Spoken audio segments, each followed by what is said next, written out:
پیک اول را که در پیمانه ریخت، آبرومان در ره میخانه ریخت. پیک دوم را به عشق او زدیم، باده سر شد ما همه هو هو زدیم.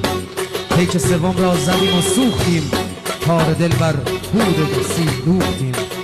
پیک چهارم پیک اهل راز بود، ساقی میخانگان در باد بود.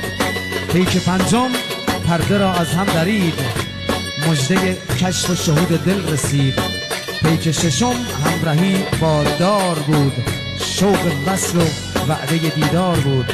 پیک هفتم ما همه ساقی شدیم، ساقی و جام و می و باقی شدیم.